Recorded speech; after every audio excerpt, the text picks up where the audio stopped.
Biker ಆಗಲಿ, YouTuber ಆಗಲಿ, blogger ಆಗಲಿ, ಟ್ರಾವೆಲರ್ ಆಗಲಿ, ಎಲ್ಲರೂ ಕೂಡ ಇದು ಒಂದೇ ಕ್ಯಾಮ್ರಾನ ಯೂಸ್ ಮಾಡ್ಕೊಂಡು ವಿಡಿಯೋ ಶೂಟ್ ಮಾಡ್ಬೋದು ಅಂತ ಹೇಳಿದ್ರೆ ನೀವು ನಂಬ್ತೀರಾ? Video sample ನೋಡ್ಕೊಂಬನ್ನಿ.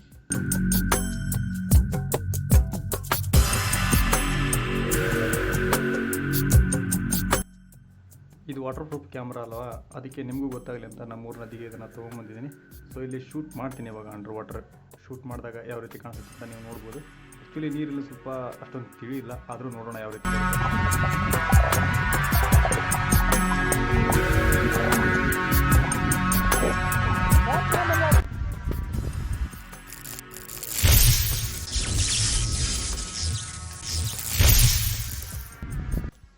ನೀವೀಗ ನೋಡ್ತಾ ಇರೋದು ಇನ್ಸ್ಟಾ 360 1x2ದಲ್ಲಿ ರೆಕಾರ್ಡ್ ಮಾಡಿರ್ತಕ್ಕಂಥ ವಿಡಿಯೋ. ನಿಮಗೆ ಸೌಂಡ್ ಕ್ವಾಲಿಟಿ ಬಗ್ಗೆನೂ ಸ್ವಲ್ಪ ಐಡಿಯಾ ಬಂದಿರುತ್ತೆ ಯಾವ ರೀತಿ ರೆಕಾರ್ಡ್ ಆಗುತ್ತೆ ಅಂತ. ಸೊ ಸೌಂಡ್ ಕೂಡ ಇದೇ ಕ್ಯಾಮ್ರಾದಲ್ಲಿ ರೆಕಾರ್ಡ್ ಆಗಿರ್ತಕ್ಕಂಥದ್ದು.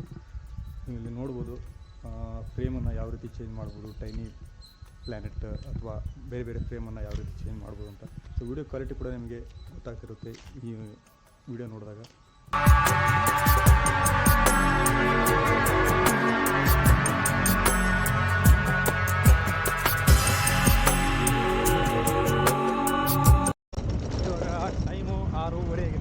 ವಿಡಿಯೋ ಕ್ಲಿಯಾರಿಟಿ ಬಗ್ಗೆ ಅಂದರೆ ಯಾವ ರೀತಿ ಕಾಣಿಸ್ತಾ ಇದೆ ಅಂತ ನಂಗಂತೂ ಗೊತ್ತಿಲ್ಲ, ಬಟ್ ಸೌಂಡ್ ಕ್ವಾಲಿಟಿನ ಚೆಕ್ ಮಾಡೋದಕ್ಕೋಸ್ಕರ ನಾನು ತೊಗೊಂಡಿದ್ದು. ಇವಾಗ ನಾನು ರೈಡ್ ಮಾಡ್ತಾಯಿದ್ದೀನಿ, ನೀವು ಕೂಡ ನೋಡ್ಬೋದು. ಇವಾಗ ಸೌಂಡ್ ಯಾವ ರೀತಿ ಬರ್ತಾ ಇದೆ ಅಂತ ನಿಮಗೆ ಗೊತ್ತಾಗಿರುತ್ತೆ. ಐಡಿಯಾ ಬರಲಿ ಅಂತ ನಾನು ಇದನ್ನ ತೊಗೊಂಬಂದಿರೋದು.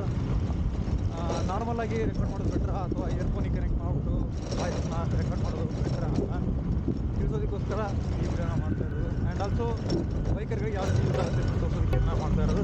ಸೊ ನೋಡಿ, ನೀವು ನನ್ನ ಕಡೆ ನೋಡೋದು, ನನ್ನ ಕಡೆ ಬೇಕಾದ್ರೆ ನನ್ನ ಕಡೆ ತಿಳ್ಕೊಬೋದು, ಬೇಡಪ್ಪ ಮುಂದೆ ನೋಡ್ಬೇಕಾ ಮುಂದೆ ಅಥವಾ ಬಲಕ್ಕ ಯಾವ ಕಡೆ ಮಾಡ್ಬೋದು.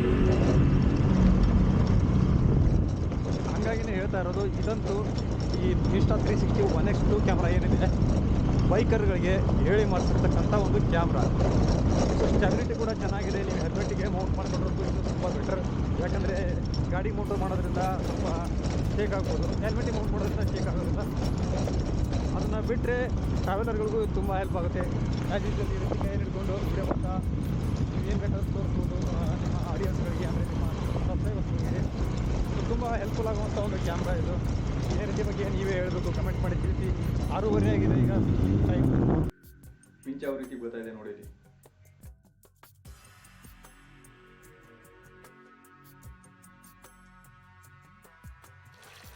ಇದು ವಾಟರ್ ಪ್ರೂಫ್ ಕ್ಯಾಮ್ರಾ ಅಂತ ನಾನು ಮೊದಲೇ ಹೇಳಿದೆ. ಸೊ ಇದಕ್ಕೆ ಯಾವುದೇ ರೀತಿ ಎಕ್ಸ್ಟ್ರಾ ಅಡಿಷ್ನಲ್ ನೀವು ವಾಟರ್ ಪ್ರೂಫ್ ಕೇಸನ್ನು ಬೈ ಮಾಡೋ ಅವಶ್ಯಕತೆ ಇರೋದಿಲ್ಲ, ಯಾಕಂದರೆ ಇದು ಪೂರ್ತಿ ವಾಟರ್ ಪ್ರೂಫ್.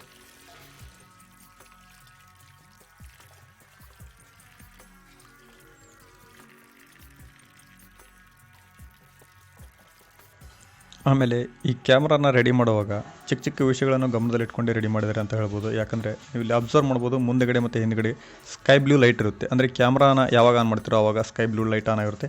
ವಿಡಿಯೋ ರೆಕಾರ್ಡಿಂಗನ್ನು ಯಾವಾಗ ಸ್ಟಾರ್ಟ್ ಮಾಡ್ತಿರೋ ಆವಾಗ ರೆಡ್ ಲೈಟ್ ಬ್ಲಿಂಕ್ ಆಗೋದಕ್ಕೆ ಸ್ಟಾರ್ಟ್ ಆಗುತ್ತೆ. ಸೊ ಮುಂದುಗಡೆ ಮತ್ತು ಹಿಂದುಗಡೆ ಎರಡೂ ಕಡೆಗೂ ರೆಡ್ ಲೈಟ್ ಬ್ಲಿಂಕ್ ಆಗ್ತಾ ಇರೋದನ್ನು ನೀವು ಗಮನಿಸ್ಬೋದು ಈ ವಿಡಿಯೋದಲ್ಲಿ.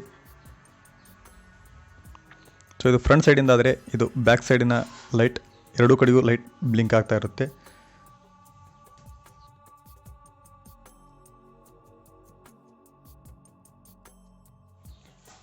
ನೆಕ್ಸ್ಟ್ ನೀವು ಯಾವಾಗ ರೆಕಾರ್ಡನ್ನು ಸ್ಟಾಪ್ ಮಾಡ್ತೀರೋ ಆವಾಗ ಪುನಃ ಅದು ಸ್ಕೈ ಬ್ಲೂ ಲೈಟ್ ಆನ್ ಆಗುತ್ತೆ. ಸೊ ಆವಾಗ ರೆಕಾರ್ಡ್ ಸ್ಟಾಪ್ ಆಗಿದೆ ಅಂತ ನಿಮಗೂ ಕೂಡ ಈಸಿಯಾಗಿ ಗೊತ್ತಾಗುತ್ತೆ. ಅದಾದಮೇಲೆ ಈ ಒಂದು ಕ್ಯಾಮ್ರಾದಲ್ಲಿ ಸಣ್ಣದಾಗಿ ಕಾಣ್ತಕ್ಕಂಥ ಈ ಡಿಸ್ಪ್ಲೇ ಏನಿದೆ ಇದು ಟಚ್ ಸ್ಕ್ರೀನ್ ಕೂಡ ಹೌದು. ಸೊ ಎಲ್ಲ ಥರದ ಕಂಟ್ರೋಲನ್ನ ನೀವು ಇಲ್ಲೇ ಮಾಡ್ಬೋದು. ನಿಮಗೆ ಮೊಬೈಲ್ಗೆ ಕನೆಕ್ಟ್ ಮಾಡಿ ಮಾಡಬೇಕು ಅನ್ನೋ ಅವಶ್ಯಕತೆ ಇರೋದಿಲ್ಲ. ಸೊ ಈಸಿಯಾಗಿ ನೀವು ಇಲ್ಲಿ ಮ್ಯಾನುವಲ್ ಬೇಕಂದರೆ ಮ್ಯಾನುವಲ್, ಆಟೋ ಬೇಕಂದರೆ ಆಟೋ, ಯಾವ ಮೋಡ್ ಬೇಕು ಆ ಮೋಡನ್ನು ಯೂಸ್ ಮಾಡ್ಕೋಬೋದು. ಅಷ್ಟೇ ಅಲ್ಲ, ಇದರಲ್ಲಿ 360 ವಿಡಿಯೋ ಮಾತ್ರ ಇಲ್ಲ. ಸೊ ನಿಮ್ಗೆ 360 ಬೇಡಪ್ಪ, ಒನ್ ಸೈಡಿಂದ ಮಾತ್ರ ಬೇಕು ಅಂತ ಹೇಳಿದ್ರೆ ನೀವು ಅದನ್ನು ಕೂಡ ಮಾಡ್ಕೋಬೋದು. ಈ ಒಂದು ಕ್ಯಾಮ್ರಾದಲ್ಲಿ 150 ಡಿಗ್ರಿ ರೊಟೇಟಿಂಗ್, ಅಂದರೆ 150 ಡಿಗ್ರಿ ವಿಡಿಯೋ ಕೂಡ ಇದರಲ್ಲಿ ರೆಕಾರ್ಡ್ ಮಾಡ್ಬೋದು. ಆವಾಗ ಒಂದು ಕ್ಯಾಮ್ರಾ ಆಫ್ ಇರುತ್ತೆ, ಇನ್ನೊಂದು ಕ್ಯಾಮ್ರಾ ಆನ್ ಇರುತ್ತೆ. ಸೊ ನಿಮ್ಗೆ ಫ್ರಂಟ್ ಬೇಕಂದರೆ ಫ್ರಂಟ್ ಅಥವಾ ಬ್ಯಾಕ್ ಬೇಕಂದರೆ ಬ್ಯಾಕ್, ಯಾವ ಕ್ಯಾಮ್ರಾ ಬೇಕಾದ್ರೆ ನೀವು ಆನ್ ಮಾಡಿಕೊಂಡು ಯೂಸ್ ಮಾಡ್ಕೋಬೋದು. ಇದರಲ್ಲಿ ಸಾಕಷ್ಟು ಆಪ್ಷನ್ಗಳಿವೆ. ಅಂದರೆ ನೀವು ಇಯರ್ಫೋನ್ಗೆ ಕನೆಕ್ಟ್ ಮಾಡಿಬಿಟ್ಟು ನಿಮ್ಮ ವಾಯ್ಸನ್ನು ರೆಕಾರ್ಡ್ ಮಾಡ್ಬೋದು, ಬಟ್ ಬ್ಲೂಟೂತ್ ಇಯರ್ಫೋನ್ ಇದ್ದರೆ. ಇದರಲ್ಲಿ ಒಂದು ಮೈನಸ್ ಪಾಯಿಂಟ್ ಏನಪ್ಪ ಅಂತಂದು ಹೇಳಿದ್ರೆ, ಇಷ್ಟ ಆಗಿದೆ ಎಕ್ಸ್ಟರ್ನಲ್ ಮೈಕ್ರೋಫೋನನ್ನು ಯೂಸ್ ಮಾಡೋದಕ್ಕೆ ಇದರಲ್ಲಿ ಆಗೋದಿಲ್ಲ. ಯಾಕಂದರೆ ಇದರಲ್ಲಿ ಇನ್ಬಿಲ್ಟ್ ಆಗಿ 4 ಮೈಕ್ರೋಫೋನ್ ಕೊಟ್ಟಿರೋದ್ರಿಂದ ಆ ಆಪ್ಷನನ್ನು ಇವರು ಕೊಟ್ಟಿಲ್ಲ ಅಂತ ಅನಿಸುತ್ತೆ.